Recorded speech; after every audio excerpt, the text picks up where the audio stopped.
আসসালামু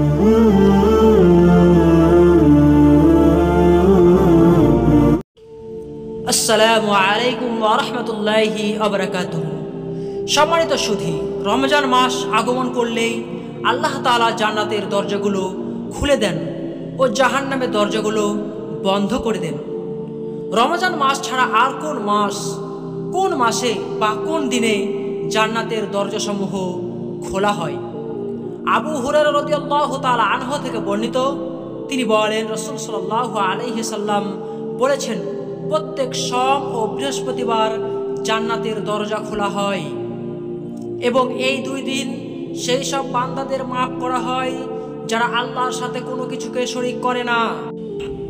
কিন্তু সেই ব্যক্তি যার সাথে তার ভাইয়ের হিংসা বিদ্বেষ থাকে তাকে মাফ করা হয় না এবং তাদের সম্পর্কে এরূপ ঘোষণা দেওয়া হয়, তাদের ছেড়ে দাও যতক্ষণ না তারা পরস্পর মিলে যায়।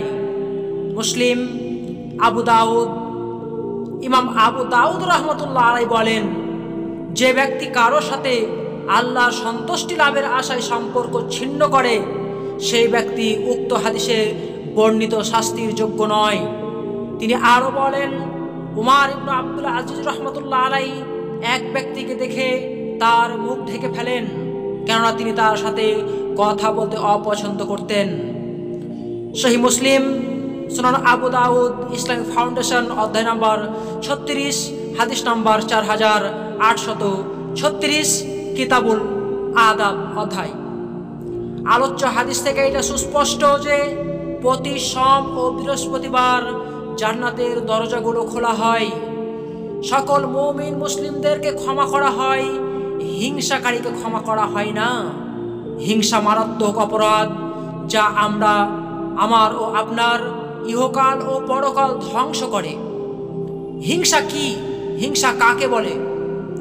কারো জ্ঞান বুদ্ধি, অর্থ সম্পদ, মান ইজ্জত, সুখ স্বাচ্ছন্দ্য ইত্যাদি ভালো কিছু দেখে মনে কষ্ট লাগা এবং আকাঙ্ক্ষা করা সেটা তার না থাকুক বা ধ্বংস হয়ে যাক, এবং বাস্তবে সত্যি সত্যি তেমনটি ঘটলে মনে আনন্দ অনুভূত হওয়ার মনোবৃত্তিকেই হিংসা বলা হয়।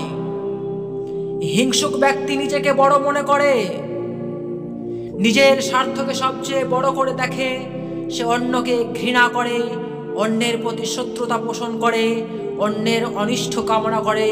এতে মানব সমাজের ঐক্য সংহতি বিনষ্ট হয়, শান্তি শৃঙ্খলা বিনষ্ট হয়ে যায়।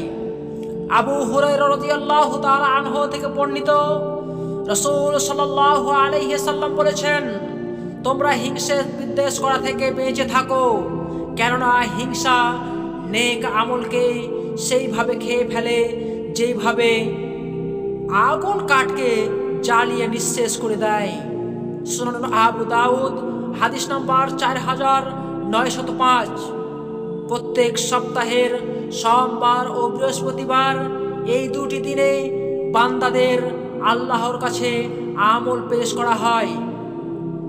আবু হুরায়রা রাদিয়াল্লাহু তাআলা আনহু থেকে বর্ণিত, তিনি বলেন, আল্লাহ রাসূল সাল্লাল্লাহু আলাইহি সাল্লাম বলেন, সোমবার ও বৃহস্পতিবার মানুষের সকল আমল আল্লাহর দরবারে পেশ করা হয়। তাই আমি এটা পছন্দ করি যে আমার রোজা রাখা অবস্থায় আমার আমল তার নিকটে পেশ করা হোক। তিরমিজি, হাদিস নম্বর 1027, সহিহ তারগিব ওয়াত তারহিব 1027, আলবানী, হাদিস সহিহ। আবু হুরায়রা রাদিয়াল্লাহু তাআলা আনহু থেকে বর্ণিত, তিনি বলেন, রাসূল সাল্লাল্লাহু আলাইহি সাল্লাম বলেছেন, প্রত্যেক সোম ও বৃহস্পতিবারে মানুষের সকল আমল আল্লাহর নিকট পেশ করা হয় এবং জান্নাতের দরজাসমূহ উন্মুক্ত করা হয়। আর ওই উভয় দিনে আল্লাহ তাআলা প্রত্যেক সেই ব্যক্তিকে ক্ষমা করে দেন, মার্জনা করে দেন যে কোনো কিছুকে তার অংশী স্থাপন করে না। তবে সেই ব্যক্তিকে ক্ষমা করেন না যার নিজের ভাইয়ের সাথে বিদ্বেষ থাকে, হিংসা থাকে। এই দুই ব্যক্তির জন্য ফেরেশতাদের উদ্দেশ্যে তিনি বলেন, উভয়ের মিলন না হওয়া পর্যন্ত তাদেরকে অবকাশ দাও। সহিহ মুসলিম, হাদিস নাম্বার 2575। 65। সম্মানিত শ্রোতা মণ্ডলী, আমরা আলোচ্য হাদিস থেকে স্পষ্টভাবে বুঝতে পারলাম যে সোমবার ও বৃহস্পতিবার এই 2 দিনে জান্নাতের দরজাসমূহ খোলা হয়। আর এই 2 দিনে বান্দাদের আমল আল্লাহ তাআলার দরবারে পেশ করা হয়। আর রাসূল সাল্লাল্লাহু আলাইহি সাল্লাম বলেন যে আমি পছন্দ করি এটা যে আমার আমল আল্লাহর দরবারে পেশ করা হোক এই মতো অবস্থায় যে আমি রোজা আছি। তাহলে রমাজানের পরে যে দিনগুলোতে জান্নাতের দরজা খোলা হয় সেটা হচ্ছে সোমবার আর বৃহস্পতিবার। আর এই 2 দিনে সকল মুমিন মুসলিমকে আল্লাহ রাব্বুল আলামিন ক্ষমা করতে থাকেন 2 ব্যক্তি ছাড়া। এক হচ্ছে শিরককারী, যারা আল্লাহর সাথে শিরক করে, আল্লাহর সাথে কাউকে অংশীদার স্থাপন করে, তারা ব্যতীত।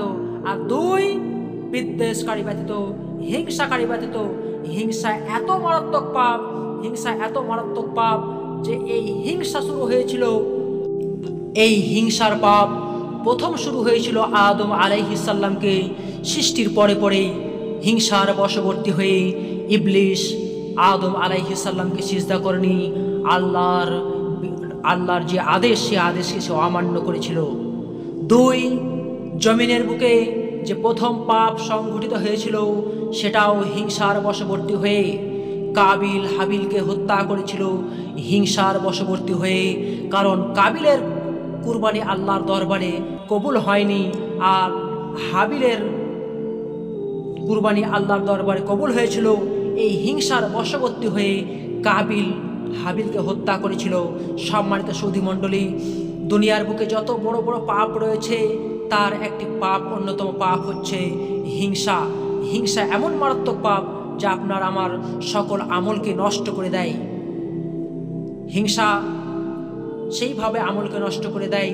রাসূল সাল্লাল্লাহু আলাইহি সাল্লাম বলেন, আল হাসাদু ইয়াকুলুল হাসানা কামা তাকুলু নারুল হাতাব। হিংসা ভালো কাজকে সেইভাবে নষ্ট করে দেয় যেভাবে আগুন কাঠকে নষ্ট করে দেয়। সম্মানিত শ্রোতা মণ্ডলী, আমরা আলোচনা থেকে স্পষ্টভাবে বুঝতে পারলাম হিংসা কত মারাত্মক। তাই আসুন আমরা ফিরে আসি আমাদের রবের দিকে এবং পরিশেষে আল্লাহ তাআলার কাছে দোয়া করি, রব্বুল আলামিন তুমি আমাদের গুনাহ থেকে মার্জনা করো এবং আমাদেরকে এই মারাত্মক ধ্বংসাত্মক হিংসা থেকে আমাকে এবং আমার শ্রোতা মণ্ডলীকে, সমস্ত মুমিন ভাইদেরকে, সকল মুমিনাতদেরকে তুমি হিংসা থেকে হেফাজত করো। আমিন। ওয়া আখিরু দাওয়ানা আলহামদুলিল্লাহি রাব্বিল আলামিন। আসসালামু আলাইকুম ওয়া রাহমাতুল্লাহি ওয়া বারাকাতুহু।